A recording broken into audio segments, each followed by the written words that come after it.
Well, welcome to this special webinar hosted by Sona on a vital and really fast evolving issue in the hospitality sector. It's productivity, but not as a blunt tool, which a lot of people see it as, but rather than a creative opportunity. Now, my name is Peter Martin. I'm one of the co-founders of Peach 2020, and I'll both be introducing details of some new research we've done on this subject amongst senior leaders, but more importantly, guiding today's conversation with market experts and business leaders. Now, this is a sector still recalibrating post-COVID, with staffing shortages, inflation, shifting consumer behaviours, and most recently, of course, a major increase in the tax burden. So, against that background, a new conversation is definitely developing among senior leaders at board level right across the sector. It's about productivity. And as we said, that certainly doesn't just mean cost cutting. It's about businesses being at their best. It's about efficiency, it's about effectiveness, and being able to deliver great customer experiences. It's clear from the research among senior leaders that we at Peach, along with CGA and Sona, that the main productivity focus is on driving the bottom line, both at corporate and site level. We're reducing costs, simplifying process and operational flexibility, definitely key elements of that. But for progressive businesses, it's also about sustainable, profitable growth with guest satisfaction, the most important KPI. How companies are going about it and how they're measuring the results and the role of technology is what's really interesting and really what we're going to be looking at today. Now, let me introduce our panel, who have been sitting quietly as I did that introduction. First and foremost, can I introduce Caroline Ottaway, who's Managing Director of Watch House, Neil Williamson, COO of Popeyes Louisiana Chicken, and Ben Dixon, Chief Technology Officer at Sona. Now, what I want to ask you both is let's go into that main theme of productivity. Caroline, starting with you, how important is productivity for you as a board issue and a priority? Well, as you've quite rightly just outlined, Peter, it's a huge issue for us, for the industry in general. With margins are being squeezed all over the place. There's challenges in supply chains. We've got reduced spending across the industry. So productivity is obviously first and foremost in our conversations. But as you said, it's about driving, we look at it about driving our top line, driving our revenue, elevating experiences, elevating guest experiences. So we focused, I think, as a fairly large business. We're not huge, but we do have more levers to pull. So it's important to understand what levers you can pull without it becoming a cost-cutting exercise. So it's hugely important for us to think about how we drive our top line through productivity. So basically, the issues we've got in the market is really focusing your mind on how you do it more efficiently, effectively. Yes. So Neil, what about you at Popeyes? I mean, you are growing like topsy out there in the market. We all know that in the QSR sector. So how does productivity work on that? Because obviously you have that objective of growth, which is very important, but obviously you've got to do it profitably.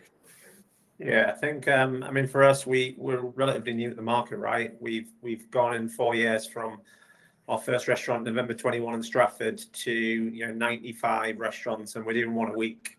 So we stand at over 3,500 frontline employees right now. So getting that right for us is, with the added on cost, as Caroline said, is really important. So typically on any day at any time, we have probably 10 to 20 team members on a shift.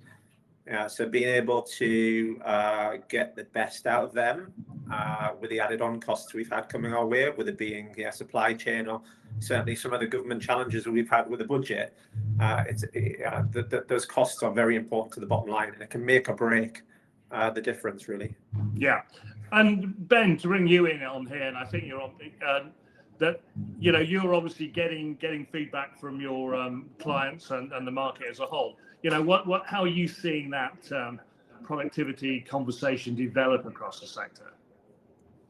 I think probably the most interesting part is that we're seeing it being looked at from a lot of different angles at once. I think historically there's been sort of a tendency to focus on individual productivity metrics, and then find that focusing on that one metric led to the something else getting worse. And people are increasingly looking at how do we look at productivity, one, as a way to drive sales, but also how do we look at all of the different levers and balances that go with productivity. So as we're focusing on cost, how do we make sure we're not impacting experience? And rather than looking at productivity improvements as a way to reduce cost, how can we instead look at redeployment, for example, and say, let's take a few hours out from one place and deploy them somewhere that'll be more effective.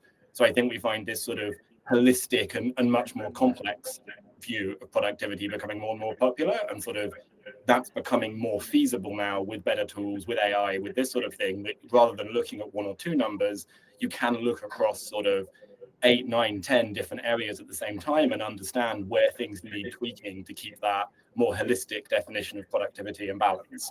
Yeah. Well, okay, let's look at some of the detail now and pick up some of those themes that you guys have just mentioned. One of the first slides from details from the research we did, which is basically in-depth research with 40 senior execs, is around their strategic objectives. So let's look at that data now. And basically, we asked them what their main objectives were. And I think, across the market, both driving EBITDA and shareholder value came out top. There were 2/3 of people looking at it. I mean, let's be fair, not everybody in the market is actually focusing on productivity, but the majority are, and that's becoming more important. But also that reducing costs is still a fundamental. But I think what's interesting is some of the other things coming out of that, certainly simplifying processes and increasing longer term value. So this is not just a short term, the hit. And I think what some of the other bits of detail that came out with against those numbers, 82% of board level executives, for example, believe that improving productivity would positively impact their EBITDA. So the majority of operators, and this is a combination of big companies and entrepreneurial companies, small entrepreneurial companies, believe that's the way to drive that bottom line. And obviously margins are really tight at the moment. But I think what also came clear out of that is that cost reduction on its own is no strategy. And it has to be set against a broader view of where the business is going. So in terms of going back to you guys, picking up, the sort of things you're looking at, does that fit with your thinking? Is that EBITDA driver and reducing costs, but also simplifying processes, the key thing? And I think that's an interesting area. Caroline, how are you looking at that? How does that resonate with you? Yeah, I mean, absolutely. That's. I mean, I think also Ben talking about this holistic approach to productivity is certainly something that we've taken. So I think that simplifying the process is super important. And we work on a process called EOS, which is the Entrepreneurial Operating System. And that is all about having core processes and being clear about having those core processes within the business, and that's followed by all. But I think it's very easy, and I think maybe I'll talk a bit less about this sort of legacy problem, about having to add on different tech. You've got a tech stack. It's very easy to say, oh, let's find a solution, let's find a tech solution for this, let's find a tech solution for that. So actually what we've done is we've spent a lot of time actually looking at our whole tech stack. And I think I've spoken before about us opening in the US. I can hear someone talking, so it's really putting me off in the background. One's like not muted.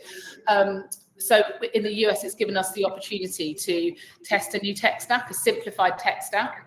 And it's given us the ability to say, right, what works, what learnings can we take? And obviously following that, we've implemented a simpler point of sale system across the UK, which has actually taken out 4 or 5 different other tech solutions, so like a payment system, et cetera. So it's simplified that process. So for our teams, the process becomes easier. Hence, as a result, the service becomes, the time they can spend with the guests and the service times become easier. But something that's been significant for us is using using our CCTV, so using AI through CCTV with a tech solution called Servo, which essentially means that we can take a holistic approach to our productivity, where we've sort of targeted 3 main areas. So we've looked at labor optimization. So we've we have two different models. So we have a espresso house model, which is essentially you come up to the counter, you order your coffee, it gets taken to you. We have a brunch house, which is full table service. So initially what we've done is we've looked at how many team are behind the counter versus how many people in the queue. So we know when we're overstaffed or understaffed. So what we focused on is making sure we've got an optimal level of team members. So we are making sure that we're driving our revenue by making sure that we're not understaffed and we've got that optimal level. So we look at that on a weekly and a daily basis. So they get a report for that and they are KPI'd on that. We've also looked at queue management. So we look at 3 different parts. We look at a timing from when a guest joins a queue to when they get to the counter to order, the time they take to order, and then the time that they take to have their drink delivered. And then most importantly, we track the barista engagement with the guest. Yeah. And that's something that has just been game changing for us from an experience point of view. And I will stop talking in a minute, but finally. Not at all. Food availability. So we track the availability of the food on our counter. So we have lines that are never out, and that obviously drives your revenue, drives your spend per head, and ensures that you've always got the core range for guests to obviously to purchase, because obviously towards the end of the day the team are targeted on waste, so they often don't order enough. So those are the three key things that have driven our revenue. Obviously, as we go on, we're learning more and more, but definitely they've been game changing. That's interesting. So it really is about getting that front of house efficiency right. And actually, let's look at another bit of research, which a table which comes out, which is absolutely pertinent to that around biggest opportunities. Let's have a look at that. And so basically, this is quite interesting. So looking across those 40 senior execs we talked to in depth, increasing automation of basic tasks was 61%, workforce scheduling, which we're talking about, then optimizing marketing, the customer journey, which you're very much looking at, and then forecasting. I think this is really interesting where we get down to it. And I think one of the things, and Neil, it'd be interesting for you to pick up on this, because often when people talk about automation, I think in hospitality, there's this vision that it's putting robots front of house and taking away people. But actually, the more we talk to people in the industry, it's about simplifying processes. It's not really necessarily taking people out of that front line. It's making their work easier. And I think as you've just demonstrated, Caroline, it's understanding how those systems work to make it more efficient. So Neil, in a big operation like Popeyes, which obviously speed is key. How what are the key elements you're looking at in terms of those opportunities? Is it automation? Is it getting the workforce in the right place? And then we'll perhaps talk a bit more about marketing. So Neil, what's your view? Sure. And I think for us, we're in our infancy, and I've took some ideas myself of Caroline and certainly CCTV innovation. Yeah. We have 15 drive-throughs. So in terms of automation, we found actually we've been able to redistribute our workforce by introducing AI on our drive-through. So when you go through a Popeyes drive-through now, you have an AI system that takes your order. It then inserts the order into the POS. What we've done is we've took the employee, and for many of the guys on the call that will have been through a McDonald's, Burger King, KFC, and many of the drive-through kind of QSR restaurants, you will know, if you've been served by a human being at that speaker post, they're probably not the most engaged, motivated individual in the world, because they're part of a team, but then they're stuck up in a window, behind a door by themselves for 8-9 hours. And certainly coming through the ranks at McDonald's, it wasn't the place that I used to like to be scheduled back in the day.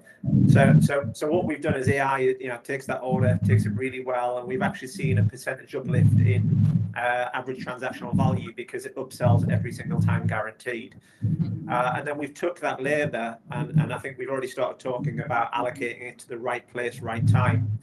So we use 2 really important measurements in our business called sales per man hour and transactions per man hour, and that basically addresses or gives us a view on what the productivity is of an individual, right down to an hour's time period, and we start that across our entire business. And we're fortunate with our current workforce provider to be able to get that information out and then also aggregate it upwards. Yeah.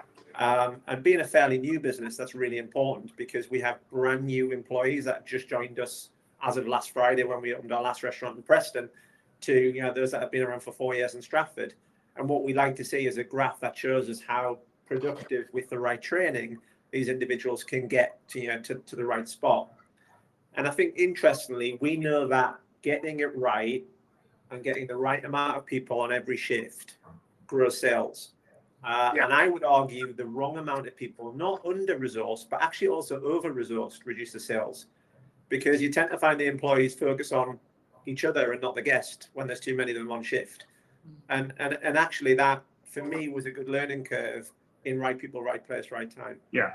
Well, I think it's an interesting thing. Let's talk a bit about the people bit, because it is core. And I think there's a sense, not necessarily people we surveyed in the wider market, and particularly independents, people are looking at cutting headcounts without a doubt. But I think the sense we got from the research and certainly the conversations we had with other group of senior leaders, including Caroline, that actually it's not about that. It's making sure you've got the right staff in the right place, which you're talking about, but also making sure you retain the ones you want. So in terms of you guys, Ben, obviously Sona's that's your sweet spot where you do a lot of work around workforce scheduling. But how is that developing? And I suppose I want to sort of explore how are you selling, all of you, how are you selling productivity to the teams without them getting all jumpy that their jobs may be under threat. So Ben, let's get a sense of a wider industry view from you. Yeah, I think it's really interesting there, right? Because as soon as you talk about automation, as soon as you talk about changes to scheduling and productivity, I think that's naturally quite scary to people, because you talk about automation and people worry about being replaced. I think where we're seeing it work well are the businesses that spend a lot of time helping teams to understand why it's better for them. So I think to Neil's example, if you talk to people about when they most enjoyed their work, they don't tell you about a day that they were wildly understaffed, naturally, because it's too busy. But they also don't tell you about a day when they were wildly overstaffed because it was kind of boring. And most people talk about a time where it felt like the business was really humming, like it was quite busy, but the team was really working as a unit. They really felt like they were delivering great experiences. And I think that the investment in the tech's important, but equally the investment in getting the team to understand that what looking at productivity can do is make their day-to-day life better. It can mean less time spent on tasks that they don't enjoy, that they didn't really get into the industry to do. And it can mean sort of more enjoyable shifts overall. And I think that's where you start to see the real gains, because that's when you start to see people being sort of more engaged at work and delivering better sort of guest experiences. Yeah. And one thing, as I said, from the research and conversation we had, is a quote from Graham Hall at Drake & Morgan, the Chief Development Officer there. And, he was talking to us about you can't really just mention productivity to teams because they feel that. It's a matter of reframing it around enabling better service and helping people control their own performance. And by the way, for anyone who's actually listening to this at the moment, all this is in the report. And for you, all of you who have signed up, you will be getting a copy of the report through your email straight after this. And dare I say, there's some pretty fascinating reading in there, and it takes some time. But actually, we're trying to pull out some of those points. But in terms of you, Caroline, as well, because you're looking also at you're talking about monitoring using cameras to monitor how people work. Is that a problem? How do you get over that, and how are you protecting people's privacy, as it were? Yeah, I mean, it was definitely one of those things when we first started talking about it. The teams were very much like, oh, what is this? Are you going to be filming us? Is it like Big Brother? There was definitely that concern from them. But once they realised we all have CCTV, don't we? We have to have it for security. So you've already got the CCTV in place. And once you reassure them that we don't see any data, that the data is analysed and it's deleted. You don't see any faces, nothing's being recorded. It is literally just AI producing this report for us. I mean, that's just a flash. It's a report that just gives us all the those per house, the KPIs that we're looking at. And I think once they understood. And obviously, we're investing in our team. So we're investing in ensuring that they have the optimal, we're talking about this optimal labour number, the optimal amount of team. So it gives them the reassurance that we're not cost cutting, we're investing. We're actually telling them to say, well, put more team on in these busy times. Make sure that you can serve the guests and give them the best experience possible. And then obviously we bonus them around it. We create a social bonus, so we celebrate it. And they become engaged, and then they become, they become excited about achieving and hitting those numbers, because we're not telling them to just cut. So celebrating, investing in the team, and just reassuring them that all of this, is driving our top line. And we've had 20% like-for-likes, which has just been incredible. But that's a combination. Speeding up our service, giving better service, driving the spend per head, but also the food availability. So it's all those different things. It's a holistic approach. But also, I think what is key to this, and I think that Sona, I've spoken to Ben, about the way that Sona approached this, is actually the forecasting is key. So we spent a lot of time making sure that actually, I think our teams weren't really forecasting. Everyone's a bit like, oh yeah, we're going to do this. We're going to make this money this week. But actually, you've got to be realistic with your forecasting. And then you're always then going into your weeks with, ahead of the game, one step ahead. But also, it's interesting with Sona that you can now get down into, we were talking about this, the detail, as in making sure, and Neil was obviously talking about each individual. So you can get down to say which barista is on a shift and producing the most, serving the customers the fastest and getting the best reviews, and all of these things. So you're actually saying, oh my gosh, you're really identifying your key team members and who is more productive on a shift. So those sort of things, I think, are really going to be where we need to be as an industry. And Neil, you're obviously ahead of the game with that as well. Yeah, I mean, and also from you, Neil, as well. How are you seeing that? The systems you're putting in being, adopted by the staff. I mean, you touched on it earlier, and you also touched on some of the KPIs you're measuring. So, how, I suppose the question is, how happy is your team with what you're doing at the moment? Yeah, I mean, we haven't got it this year yet, but we were in the Times Best Companies last year. So let's hope. Having said that, we get it again. We're going through the survey right now, but I think what Caroline said there is, I wrote the word dynamite down. Sounds a little bit corny, but sales forecasting is everything. Yeah. Because I often say this to restaurant managers when we open new restaurants and you have customers queuing for 3 hours, 4 hours. I mean, we get these mad customers that camp out overnight to come and experience Popeyes for the first time. And forecasting, getting that right is an art, because you can imagine, how do we know that's going to happen? But we've had a few of them now. But if you get the forecasting right, you can then schedule right. And if you schedule right and you forecast right, you order right. And they're probably the three biggest things that stop you from having great shifts, great days, and great weeks. Because if you don't have enough product, as Caroline said, you run out of it and you can't serve it, so therefore you don't take the revenue. But equally, if you don't have the right team, then you can't serve the product you've got in the first place. So I think the forecasting bit with Sona was what really impressed me. And I mentioned it already. I grew up with McDonald's for 15 years, so I was afforded probably some of the best systems in the industry. Yeah. And I kind of looked back in admiration ever since, and questioned, are they really out there? Do they exist? And I think the forecasting accuracy that Sona have enabled us to put into our business, even with our new store opening environment based on previous new stores, has enabled us to get the people and the product right. Yeah, I mean, also we've focused on front of house and also a bit of back of house.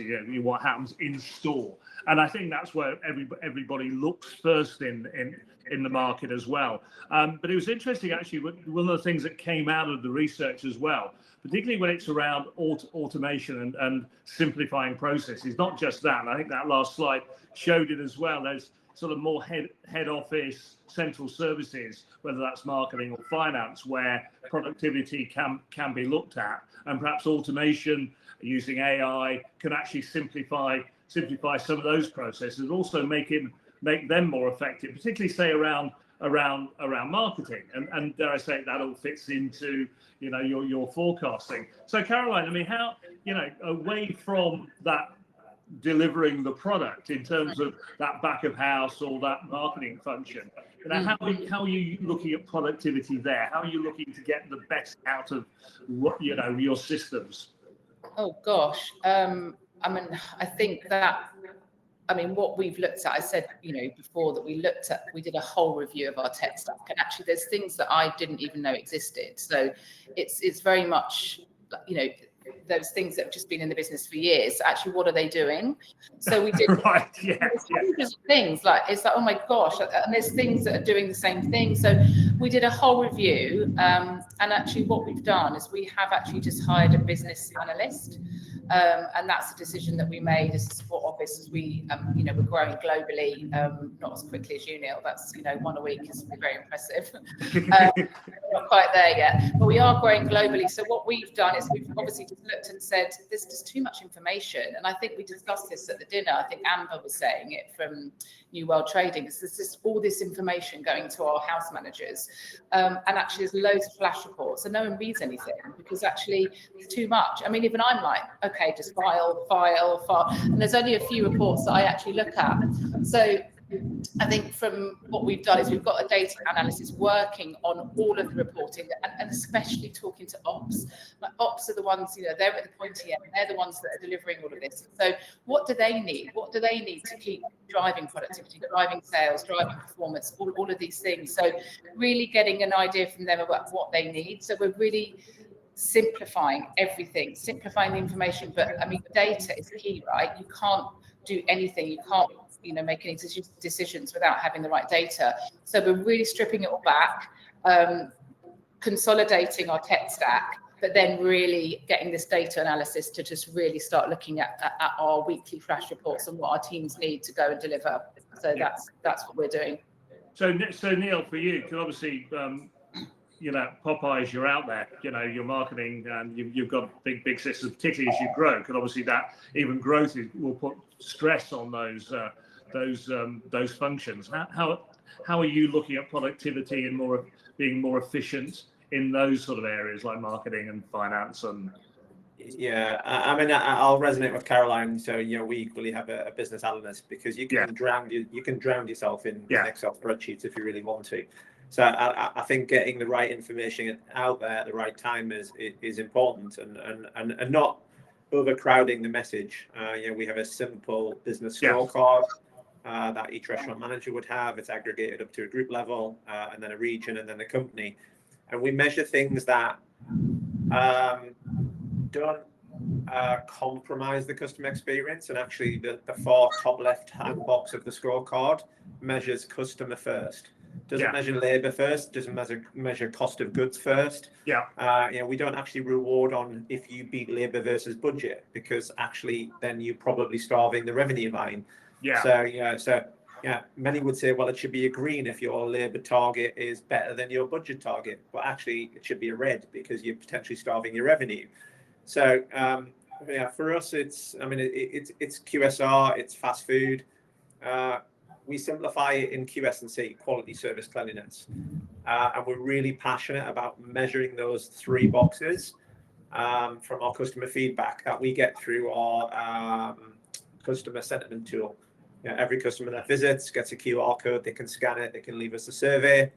And actually, quite refreshingly, we get about 4,000 customers a week across our business scanning that QR code and tell us about their experience, both positive and negative. Every week we sit down as a business, as a leadership team, and actually I've just come from that meeting this morning, and the first thing we talk about in the business is how our customers scored us the week before we start talking about the cost pressures in the business. And I think that's important, because if you always target and you started improvements on labor, it would starve other things that would lead to maybe those top box scores not being as vital. I think our customer facing Google score, our smallest or our weakest restaurant is 4.2, and our highest is 4.9. And I think that's just testament to the fact that we're customer driven.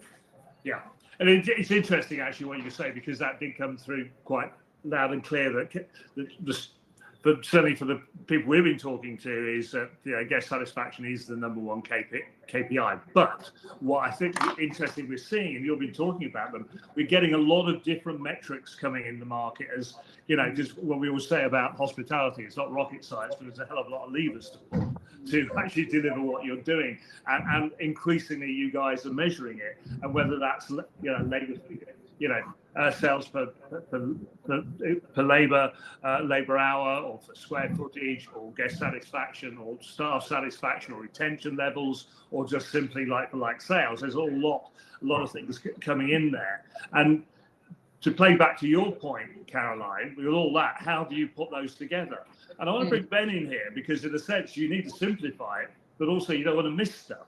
So how can you, as the expert at Sona, help these guys actually make sense of all that data, but also provide something which is very simple, not just at board level, but probably more importantly at outlet level? I think it's sort of someone asked sort of 3 months ago, like, when are we going to actually start seeing people using agentic AI? Because everyone talks about it, but like you can't actually find any examples of people using it. And I think then I said, like, we'll see the first case studies in sort of 6 to 12 months. And I think probably the ones we're going to see sort of at the beginning of that window in sort of the next 3 months or so is, like, I think something that's really powerful is people have started having the data analysts sort of look at this and sort of having that thing dedicated. But in an ideal world, you'd love to give every GM a data analyst, because they don't have time to sit and read the daily flash and all the other reports that go with it.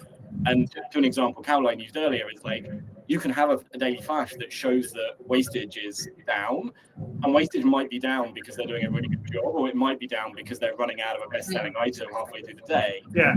And if you can correlate 3 different reports, then you can point out that one of these locations is doing brilliantly, and one of these locations needs to sort out their ordering. And so I think the first example of agentic AI that we're starting to roll it out, and I think we'll start to see examples over the next sort of 6 months or so, is something that can, for each GM, sit on top of all of those reports, go through them and summarize them down to, of course, you should still read the reports, but there are these 3 or 4 bullets that you really need to pay attention to. I think this is your best-selling item. The last 2 weeks, you ran out by 4 p.m. and you closed at 5. So sure, your wastage is great, but actually you need to rethink your ordering so it doesn't happen again. And it can then roll that up for area managers and say, hey, like, you've got these 15 locations you're responsible for. These are probably the 5 things that you ought to be having conversations about today. So something that can sit over all of that data and sort of escalate the bits that really matter, because you can't put a data analyst in every location, unfortunately, but you can put an agentic data analyst in every location and have it do some of that summarization.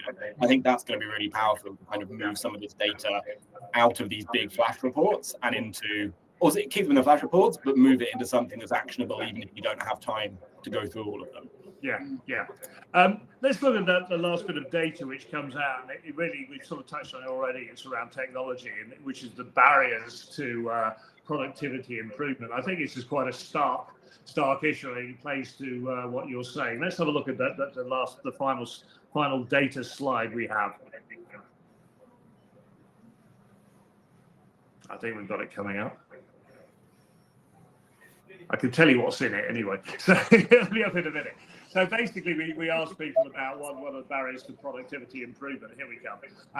And here we go. So it's quite stark. Although you've got competing priorities, lack of time, internal expertise gaps, resistance to change, some of the things you'd expect. But the key one that comes through is legacy systems and legacy tech.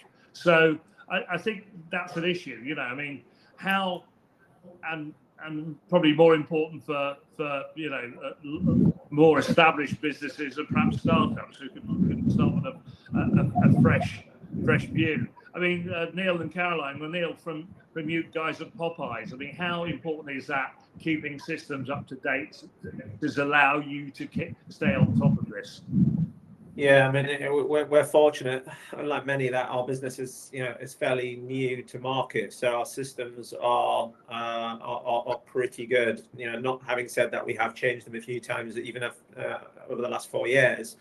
But I think kind of my belief in the industry that I'm in, and I'm sure others will resonate, is I think our managers should probably spend 10% of their week looking at data, 90% acting on the data. And actually, we don't remarkably build offices in our restaurants unless we take a prior building that has one. We put a desk at the back of the kitchen, because we don't believe our managers should be on chairs, at desks, at laptops. We believe they should be on the shop floor, making a tangible difference. Dealing with our customers, working with our teams. So I think the right system is therefore really important, because you don't want the hourglass, you don't want the flashing cursor. You want the system and the data to be there when you need it. And I think, to Ben's point, I followed a really famous phrase by a guy called Peter Drucker that says, "What gets measured gets done." But you can measure too much, but you also need access to what you want to look at. And I think the benefits of Cerner and AI is it can tell you what you need to know really quickly, so you can then tangibly act on it. Because if you want to, you can sit there for 8-9 hours and drown yourself in information, but then you find you blink, the week's gone, and you've actually not been able to do anything with the information you've got. So I think the system really is important, because it will give you access to the data at speed, so you can get out there and make a difference. Yeah. Caroline, how are you staying on top of that? I think, I said before, I do think that a barrier is these legacy systems. So it's a hard thing to do, to then retrofit something, and we've just been through it. So we actually changed our POS system. So again, as I said, we trialed in the US and it worked, and we wanted to bring it into the UK, and we've just done it. But it's been really tough, actually. You don't appreciate all the different things that it's going to impact. We had to close down our app, we had to stop our order and pay at table, then we had to talk to make sure that we we're talking to our guests that this was going to happen, and how we got the loyalty. They couldn't use their loyalty points, so then we had to make sure that we were offering them a discount. But actually, if you've got the right people in the business, and within EOS system that I work on, we track right people, right seat. We talk about having everybody within the business being the right people. They made it happen, and actually, doing this really complicated system of changing a whole POS system, which actually eventually will be better for us, because it gets rid of 3 other different systems, and also means that globally we have one reporting system, because obviously we're reporting 2 different flashes. So we had to make that happen.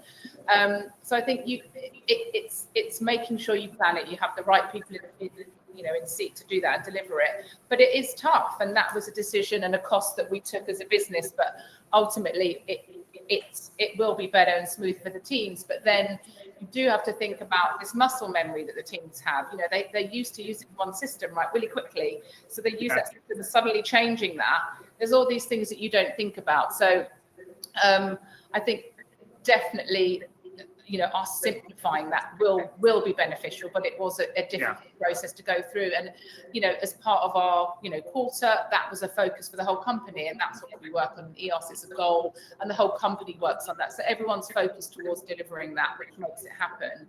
And interestingly enough, with it's the same as Neil. Like we have scorecards, and we are focused on the guest, and it's about the guest experience. That's what we celebrate. Ultimately, it's about making sure that that guest leaves and they feel they've had this elevated experience. So we are the same as you, absolutely focused on that. But also, when we talk about data and systems, we want everybody in the business to be responsible for one number. So we obviously have a scorecard at a senior leadership.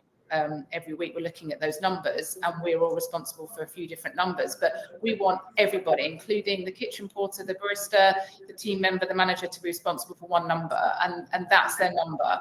And I think that's achievable, and I think it makes everybody move in the same direction, they're all focusing on the same goal. But you can do that by making sure that they have the access to the correct data in a simple format. But I think that's interesting about, you've got to update your systems. I think probably, pre-COVID, and certainly pre, the new cost hit in the sector, people were probably more prone to sort of kick the question about updating your tech stack down the road. But I think that has changed, because I think you guys said it's not easy, But if Yeah. you don't do it, you're going to get left behind. We've got some questions coming through from our audience, which is great news. So somebody's listening out there, which is always good and reassuring. Let me put them. First one, I think, is really for you, Neil. And it's someone asked, what kind of feedback do you actually get from your guests about AI ordering at the drive-through, and do they like it?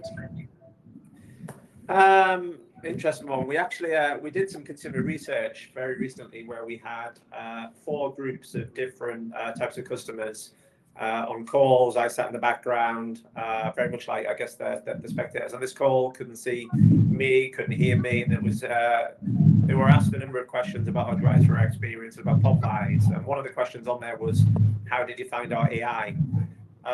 We had probably 1 or 2 customers that were blown away and said, I want to go back every single week because I thought it was the most entertaining thing I've ever seen. And we had maybe 1 customer say, it's not for me. However, at the time, the system senses that the customer is having a problem. It hands off to an employee. They have a headset on and they take over and they can take their order manually. We found that the majority of the consumers that we researched it with, and the ones in the restaurants that we see, and I spend time in restaurants myself and serve customers at our present window, kind of don't really feel compelled to say it was really good or it was really bad. They kind of just accept it's probably the right thing to do. For our team, however, I guess as Caroline said, the questions you have to answer at first is, well, what happens? Because we had the obvious question from our team that, does this mean we're going to lose hours, we're going to lose shifts? And actually the answer we had ready prepared was, no, we're just going to reinvest it somewhere else. And I think that's the important bit, that we're not cutting tasks here, we're not cutting really, really important jobs in the business, we're just reallocating it somewhere else that matters more. Yeah. There's another question here, and I think this is for you, Ben, as well. Definitely. How can workforce management tools like yours evolve beyond just scheduling and labor optimization to actively support, for example, employee well-being, reducing burnout, increasing flexibility, improving work-life balance, while still delivering those operational efficiencies? And I think that's a good question because, in a sense, a lot of people are just getting used to one of the things that came up in the round table discussion we had, that someone said, the problem with GMs, they schedule out a habit, they've got that, but then what's next? I think that's a good point, particularly about well-being. Yeah, I think it's a really exciting time for it. So I think, if you look at what drives scheduling out of habit, it's not that people don't want to optimize for well-being, and it's not that people don't sort of want to do the right thing. It's just really difficult. We worked out for an average location, there's about 10 million possible rosters for a given week. And it's pretty hard just to work out one that works when trying to get sort of the productivity numbers right. And then overlaying sort of well-being and things on top of that is very hard. But I think what starts to be possible now is you start to be able to surface those other data points. So for any given sort of staffing level, there's a lot of different ways of achieving that. And you can collect more data. We've seen great results of asking staff to provide sort of preferred availability data. So being able to give indications that perhaps they'd like more hours this week, or they'd like slightly less hours this week. And then as forecasts evolve, as you start to move from sort of one-off forecasting to revising forecasting daily or even intraday, you can start to match those changes in what the business needs with the flexibility that people actually want, we just don't know about at the moment. And you start to be able to surface, well, actually, we'd quite like 1 less shift on Friday. And we actually have somebody who was saying, if there is a chance to have Friday off, I'd like it. And it can make those matches. Similarly with training, you can start to understand if somebody has a better upsell level than somebody else, that's often a training opportunity, right? That's somebody who could go through some training about how to better interact with guests, how to better have conversations, and you can make that person better. You can improve their career. You can make them more employable. So I think that same picture of being able to sort of surface the data points that sit behind it and at the next level down, provide lots and lots of opportunities for still getting to the right outcome, still getting to a labor curve that is the one that you wanted, possibly closer to the one that you wanted, while taking into account the fact that there are all these different things that happen each week that mean what people want changes a little bit. So I think it's a really exciting time. Yeah, I think there's another question coming in, and I suppose it perhaps shape it a bit. It's about speed of accurate and instant, forecasting and P&L. I suppose the question is for all of you is, how quickly can you get data, and how quickly do you want data to react to perhaps changing circumstances? Because at the end of the day, it's all about matter of keeping things simple, but you have the potential, all of you, for having instant data which you can really react to. So Caroline, in terms of how you're running, and you talk, it's a real great description about how you're monitoring your frontline and how people are serving. But how quickly do you need that data, and how quickly do you want to react to it? Yeah, so I think that's a really good question. We have a scorecard that's 10 to 15 numbers that we have every quarter that are key to the progress, the growth of the business, and whether it's an indication whether our business is going in the right direction. So we look at that every week. So those numbers are key to our decision making. So every week in our senior leadership meeting, we will report on those numbers, and if a number is off track, then we'll talk about it in our meeting. So we talk. It's the majority of our meeting is solving these issues and understanding why these numbers are off track. So that way we become proactive. So instead of waiting to the end of the quarter and looking at our P&L and saying, oh, hang on a minute, so-and-so didn't quite perform in the right way, or why is that, why a transaction down in that house, for example, we look at it every week. So we're always on top of that. So if we've got 3 numbers that are off track, for example, within 3 weeks, a number that's off track for 3 weeks, then we know there's a problem. So we just make sure that we address it before it becomes an issue and understand why that's happening and get it back on track. Yeah. And I think for us is key to our success, because actually then we end the quarter, we know exactly where we are, and there's no surprises. Yeah. And same question for you, Neil, about data. There's so much data, you can get it quickly. How quickly do you want it, and then how quickly do you want to react to it? Yeah, I mean, being fairly new, we being in QSR, we react fairly quickly to most things. Our customers want it quick, so I think that comes natural. That we're pretty quick at what we do too. I mean, I guess what Caroline said, the weekly, the monthly, the quarterly monitoring through KPI dashboards, absolutely, vital to the business and its health. Our business quite fragile, quite new. Even just last week, the strikes that we had down south. Being able to get access to the daily information on Cerner, what were the restaurants tracking and revenue and labour, and did we actually need to invest in different parts of the day because there was different patterns, because people weren't going to work, they were ordering, working from home. So actually delivery for us last week, as you can imagine with most businesses, was quite high. And it was on evenings. So actually what we needed to do was data was telling us we needed to take our workforce from the day shift and put them onto the night shift. And having access to the way that worked last week was really vital for us. That's interesting. That's fascinating stuff. Well, look, I think we're coming to the end now, and it's been a fascinating conversation, which just shows this is a really, as I think we said at the start, it's an evolving area, and the focus is there because we are not in the easiest of trading times, but it's about how you guys are getting ahead of the game. I suppose the question is, final question for all three of you is, what's next? What's the areas you're going to be looking at next to improve that efficiency and productivity? Neil, well, we've still got you on screen. This will not be new news to Ben. I mean, I'm very good at driving these guys crazy with requests, that's for sure. And I think the link for me here is, and we mentioned it a little bit in the call, is training.